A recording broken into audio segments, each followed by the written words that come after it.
kan vi ikke hjertelig velkommen ut i naturskogen.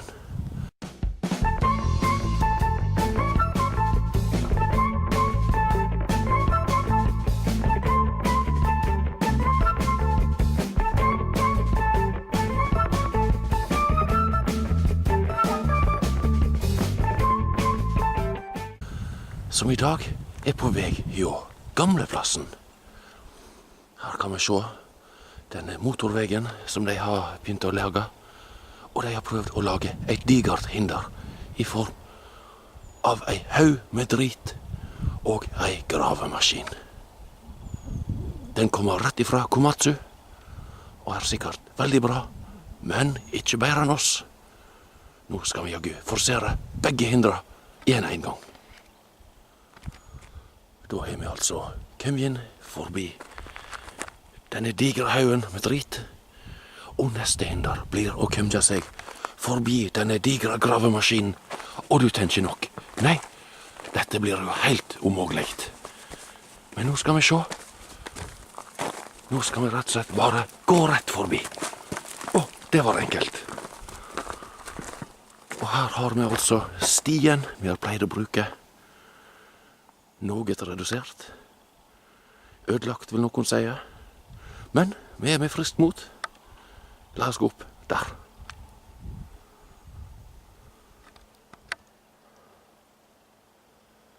Da har vi altså kommet inn hjå plassen der vi forlater alle tegn til sivilisasjonen og gjenger inn i skogen. Inn i denne trolske Sikagranskogen, der vi trives meget godt. Fred og ro, her kommer vi.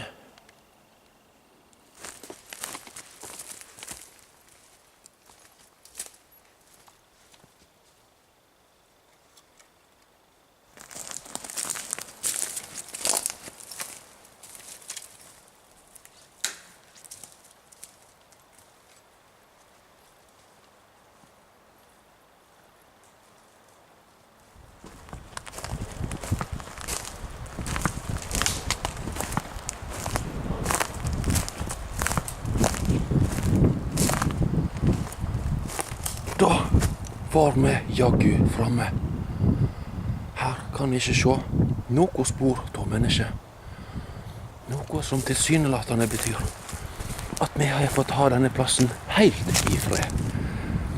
Det hjelper jo selvsagt på å plassere seg langt pokker i vold ute i skogen, så ingen finner plassen. Så la oss sette i gang og bare kose oss.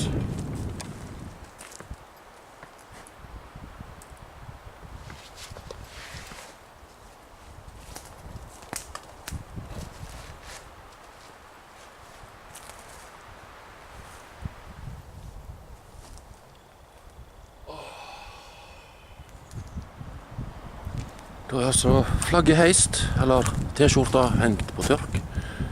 Om den tørker i dag, så vil det være første gangen vi har klart å tørke et plagg noen gang her oppe i skogen. La oss trekke bort og sette oss ned og bare nyte utsikta litt grann.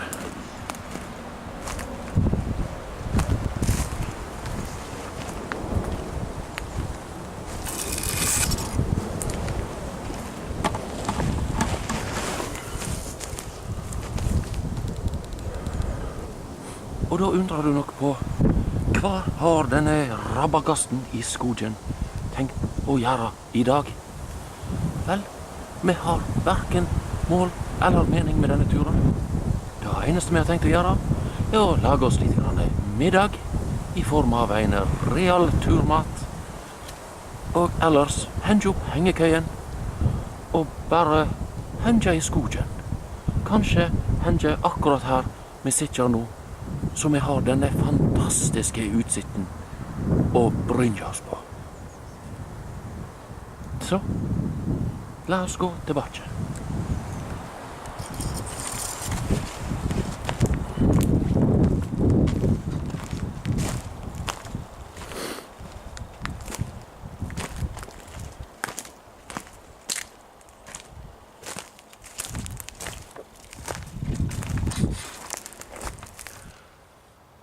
Da er altså tiden kommet der vi skal lage oss lite grann mat. Og vi har altså tatt med oss en foldeovn, uten å helt ta med i betraktninga at det bles og er noe tørt. Men vi tar ikke forhåndsregler. Dette skal nok gå svært bra. Og nå tenker du nok, hva i alle dager skal han fortsatt bruke denne bittelille ovnen? Sammen med den bittelille Stanley-koppen? Nei, det skal vi ikke. La oss ta denne her. Vi har nemlig fått tak i storebror. Dette er en litt mer kraftig kar. Så det er bare å fylle opp og tenne på.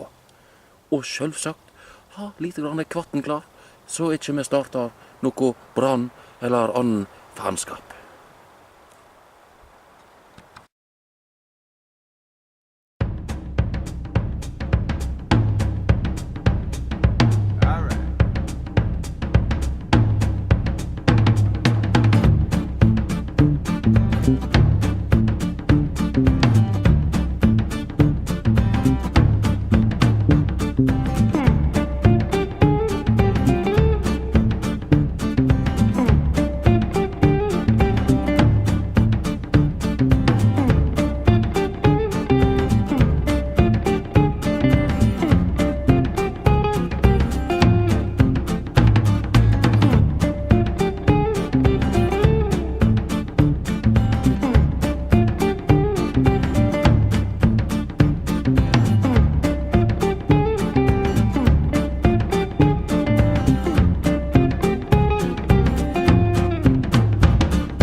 Det er altså kosekos vi skal ha til middag.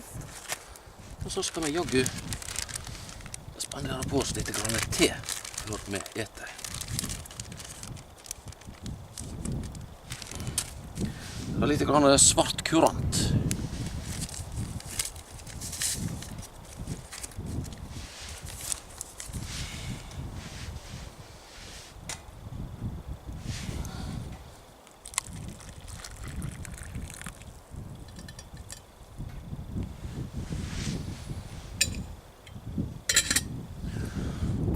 altså glemt noe å ete dette med. Heldigvis så har vi med oss noe som kan hjelpe oss å lage en liten et lite bestikk. Vi har med denne lille figurskjæringskniven. Kanskje vi faktisk skal begynne med denne morakniven og ta av bark og slikt dritt.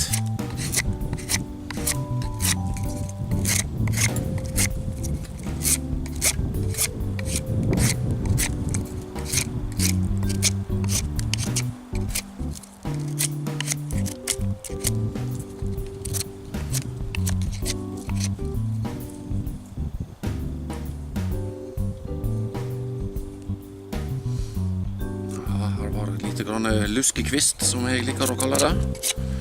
Se på andre enden her, om det kanskje bedre ekna.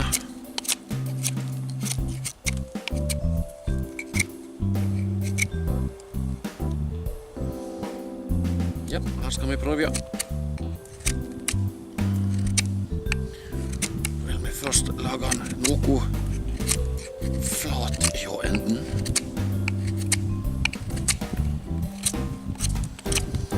Selvsagt få av ytterste laget her. Nei, det var ikke noe bra.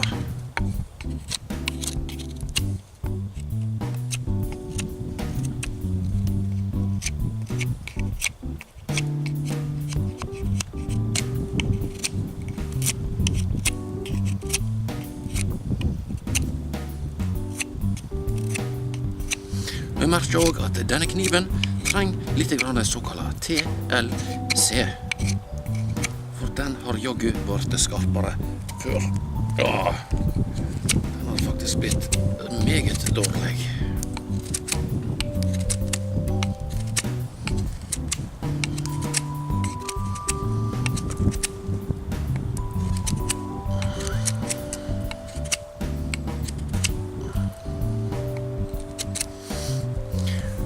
Her har vi altså en liten spretje som vi vil prøve å komme ned til for å få ut potensielt dritt.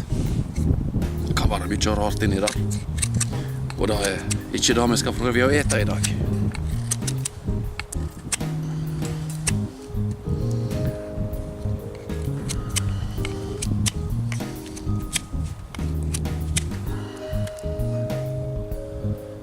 Da nærmer vi oss nøyd med akkurat den biten. Så mye spretcher at så bare satser på at vi ikke dør av bakterier og annen slags saker og moro.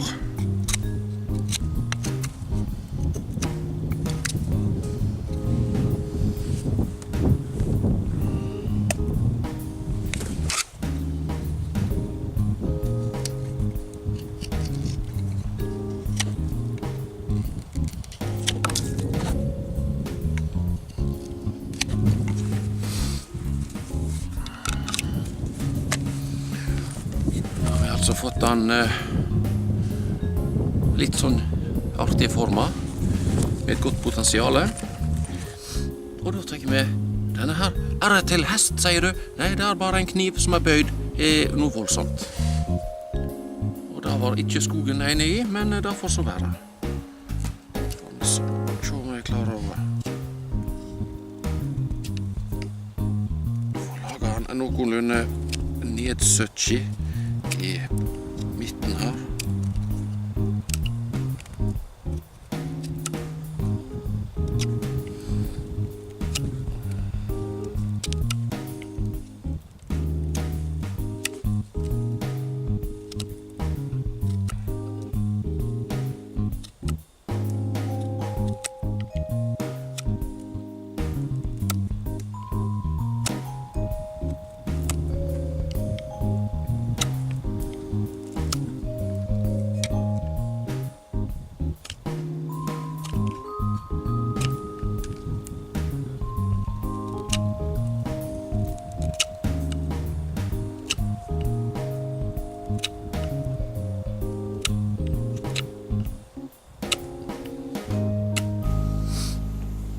altså se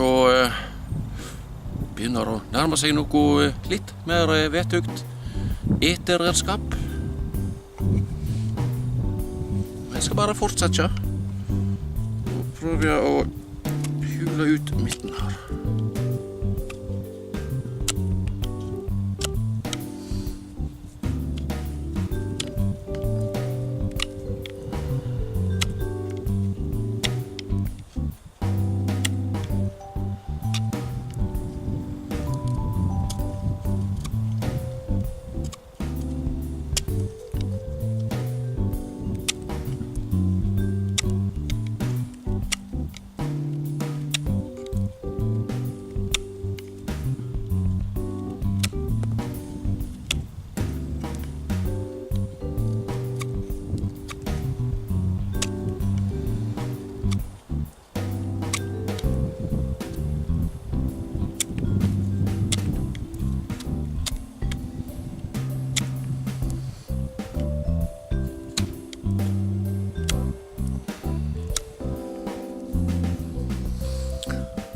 Ja, vi får se oss nygd.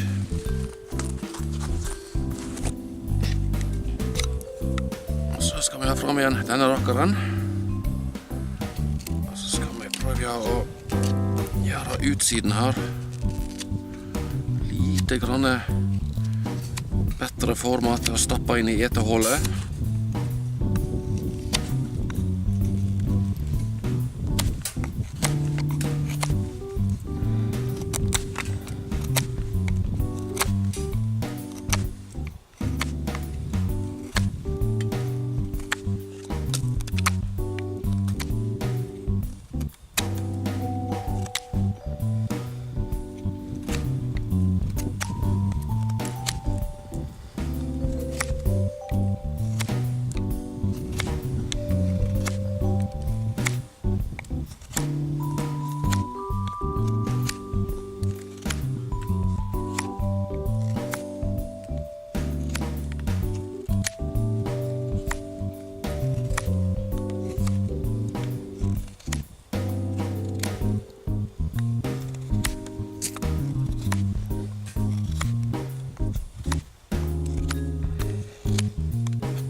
Vi se, begynner å nærme seg noe.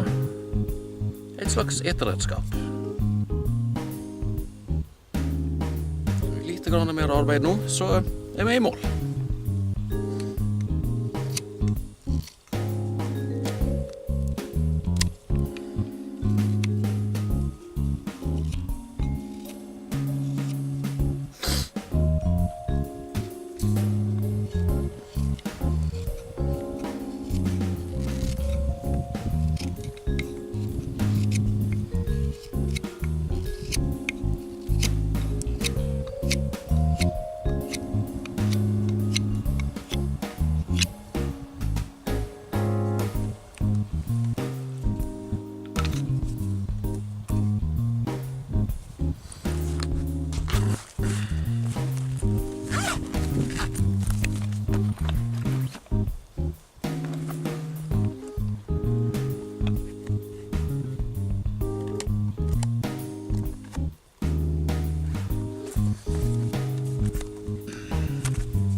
meget godt òg.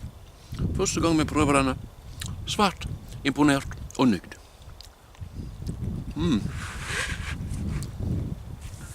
God middag. Da har vi altså god og mett.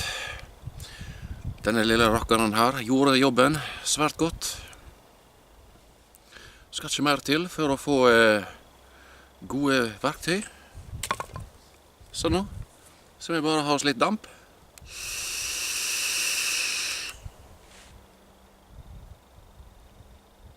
Så tenker jeg at det er bare å henge opp hengekøyen og slappe av litt. Muligens ta ei lita middagskvil.